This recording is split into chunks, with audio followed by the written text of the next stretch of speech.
తాకట్లో ఉన్న మీ బంగారాన్ని విడిపించి ఆ రోజు ఆన్లైన్ రేటుకి కొంటాం. Sharma gold company. టాలీవుడ్ నటుడు కమెడియన్ ఫిష్ వెంకట్ అనారోగ్యంతో కన్నుమూశారు. ఆసుపత్రిలో చికిత్స తీసుకుంటూ గత కొన్ని రోజులుగా ఆయన వెంటిలేటర్ మీదే ఉన్నారు. 2 కిడ్నీస్ పాడైపోవటం వల్ల ఇక పరిస్థితి పూర్తిగా విషమించి చనిపోయినటువంటి పరిస్థితి ఉంది. ఫిష్ వెంకట్ ఆసుపత్రిలో ఉన్నప్పుడు ఆయనకి తగినటువంటి ఆర్థిక భరోసా రాలేదు. వాళ్ళ ఫ్యామిలీ మెంబర్స్, వాళ్ళ కుమార్తె కావచ్చు మీడియాతో చెప్పారు, ఎవరైనా దాతలు ఉంటే ముందుకు వచ్చి సాయం చేయండి, ఫిష్ వెంకట్ను బతికించుకుందాం, ప్లీజ్ హెల్ప్ అని చెప్పి అడిగింది. ఎందుకంటే ఇండస్ట్రీ నుంచి కొంతమంది వచ్చారు. సో పొలిటీషియన్స్ కావచ్చు, బిజినెస్ మెన్స్ కావచ్చు, కొంతమంది ఈ విషయం తెలిసిన వెంటనే ఫిష్ వెంకట్తో అనుబంధం ఉన్న వాళ్ళు ఎవరైతే ఉన్నారో వాళ్ళు వచ్చి కొంత చూశారు, కుటుంబాన్ని పరామర్శించారు, ఏం కాదని చెప్పి భరోసా ఇచ్చారు, కొద్దిగా సాయం చేసి వెళ్ళారు. కానీ ఆ ఆర్థిక భరోసా అనేది రావాల్సినంత రాలా. ఎందుకంటే ఇండస్ట్రీ ఎవరైనా గొప్ప మనసు చాటుకొని 2 కిడ్నీలు మార్పిడి చేసేంత ఆర్థిక సాయం వస్తుందని చెప్పి ఎక్స్పెక్ట్ చేశారు, కానీ రాలేదు. ఆసుపత్రిలో ట్రీట్మెంట్ తీసుకుంటూ ఇక పూర్తిగా ఆరోగ్యం విషమించి కొన్ని రోజులుగా వెంటిలేటర్ మీదే ఉన్నారు.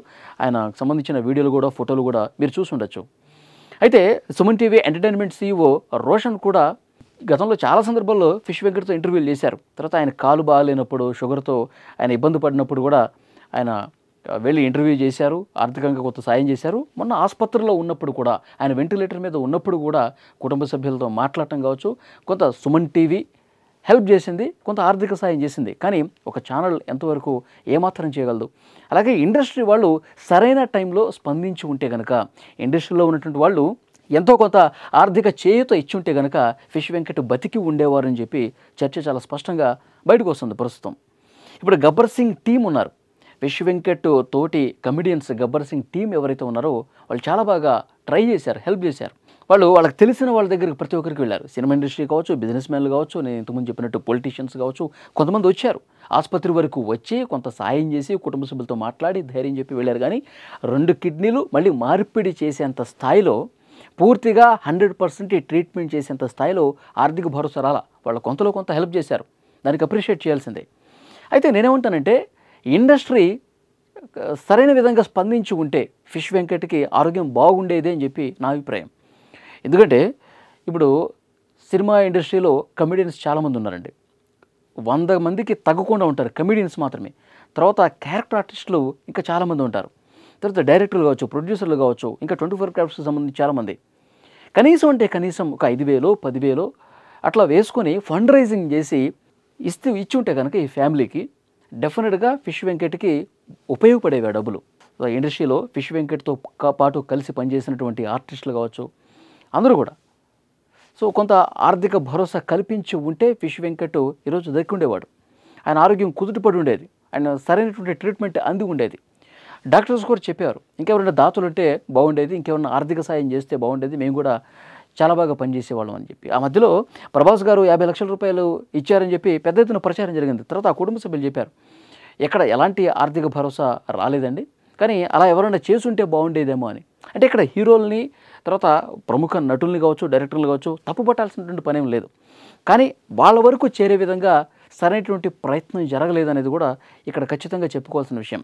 ఫిల్మ్ ఛాంబర్ కావచ్చు, లేకపోతే మూవీ ఆర్టిస్ట్ అసోసియేషన్ కావచ్చు, సో పెద్ద పెద్ద నటుల దగ్గరికి ఈ సమాచారం అక్కడికి తీసుకువెళ్ళి ఫిష్ వెంకట్ పరిస్థితి ఇది, కొంత సహాయం చేయండి, కొద్దిగా హెల్ప్ చేస్తే ఆయన ఆరోగ్యం కుదుటపడుతుందని చెప్పి ఈ విషయాన్ని చాలా కూలంకషంగా, వేగంగా, బలంగా ఇండస్ట్రీలో ఉన్నటువంటి పెద్దల దృష్టికి తీసుకెళ్ళి ఉంటే బాగుండేది. ఎందుకంటే మీడియాలో వస్తుంది, ప్రతి ఛానల్లో కూడా ఆయన ఆరోగ్యం బాగాలేనప్పుడు, ఆయన పరిస్థితి బాగాలేనప్పుడు చాలా ఛానల్స్లో వచ్చింది. కానీ నేను ఇంతకుముందు చెప్పినట్టు ఇండస్ట్రీ సరైన విధంగా స్పందించి ఉంటే ఈరోజు ఫిష్ వెంకట్ బతికి ఉండేవాడమని చెప్పి. ఎందుకంటే చాలామంది కూడా ఫిష్ వెంకట్తో తమ అనుబంధాన్ని గుర్తు చేసుకుంటూ ఉన్నారు. చాలామంది కూడా ఫిష్ వెంకట్ సినిమాలు చేసేటప్పుడు షూటింగ్ స్పాట్స్లో ఏ విధంగా ఉండేవాళ్ళు చెప్తా ఉన్నారు.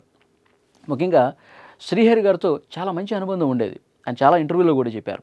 నటుడు శ్రీహరి గారితో ఆయన అన్న అనుకుని పిలిచేవాళ్ళు శ్రీహరిని. అలాంటి శ్రీహరి గారు నాకు ఎంతో సపోర్ట్ చేశారని చెప్పి ఫిష్ వెంకట్ చాలా ఇంటర్వ్యూలు చెప్పారు. శ్రీహరి గారు నన్ను బాగా ఎంకరేజ్ చేశారు, ప్రోత్సహించారని చెప్పి శ్రీహరి గారితో ఉన్నటువంటి అనుబంధాన్ని గుర్తు చేసుకున్నారు. అలాగే వివి వినాయక్ గారు, ఆయన డైరెక్షన్లో నాకు ఆది సినిమా రాకపోయి ఉంటే నేను ఇవాళ ఇండస్ట్రీలో ఫిష్ వెంకట్ అనేవాడు ఉండేవాడు కాదు. ఆయన చాలా బాగా ఎంకరేజ్ చేశారు. ఆయన ప్రతి సినిమాలో కూడా నన్ను పెట్టుకుని మంచి మంచి పాత్రలు ఇచ్చారు. ఆయన నాకు ఒక గాడ్ ఫాదర్ అని చెప్పి చెప్పినటువంటి పరిస్థితి ఉంది. అలాగే ఇంకా చాలా చాలా చాలా చాలా సినిమాల్లో మంచి పాత్రలు వచ్చినాయి. తెలంగాణ యాసతో అద్భుతమైనటువంటి పాత్రలు పోషించినటువంటి వ్యక్తి. కాబట్టి ఫిష్ వెంకట్ అనే వ్యక్తి ఇండస్ట్రీలో తెలియని వారు ఉండరు. ఫిష్ వెంకట్ చేసినటువంటి కామెడీ చాలా బాగా గుర్తొస్తుంది. ఆది సినిమాలో ఆయన చెప్పిన ఒకే ఒక్క డైలాగు రాత్రికి రాత్రి ఆయన ఒక స్టార్ కమెడియన్గా గుర్తింపు సంపాదించారు. తొడగొట్టు చిన్న అంటాడు జూనియర్ ఎన్టీఆర్తో. జూనియర్ ఎన్టీఆర్ ఉగ్ర రూపం చూపిస్తాడు ఆ సీన్లో. లేచి నిలబడి తొడగొడితే మొత్తం షేక్ అయిపోతూ ఉంటుంది. సో అలాంటి ఒక మంచి పాత్ర చేశారు ఫిష్ వెంకట్. అట్లాగే ఇండస్ట్రీలో అనేక సినిమాల్లో పాత్రలు చేశారు. సో డెఫినెట్గా సినిమా ఇండస్ట్రీ తగిన విధంగా స్పందించి ఉంటే, వాళ్ళు ఎంతో కొంత ఆర్థిక సాయం ఈ కుటుంబానికి చేసి ఉంటే గనక ఫిష్ వెంకట్ని బతికించిన పరిస్థితి ఉంటుంది. ఎందుకంటే ఇలాంటి కష్టకాలంలోనే కదా ఇండస్ట్రీ అంటే అదొక టీం. చాలా సందర్భాల్లో మన పెద్ద నటులు కావచ్చు, దర్శకులు, నిర్మాతలు చెప్తూ ఉండేవారు, సినిమా ఇండస్ట్రీ ఒక యూనిటీగా ఉండాలి, కష్టకాలంలో ప్రతి ఒక్కరు కూడా సహకరించుకోవాలి, కొంతలో కొంత మానవత్వాన్ని ప్రదర్శించాలని చెప్పి చాలామంది ఉపన్యాసాలు ఇస్తూ ఉంటారు. కానీ అది కార్యరూపం దాలిస్తే ప్రాక్టికల్గా కూడా అది వర్కౌట్ అయితే కనుక సో ఇలాంటి వాళ్ళు బతికే అవకాశం ఉంది.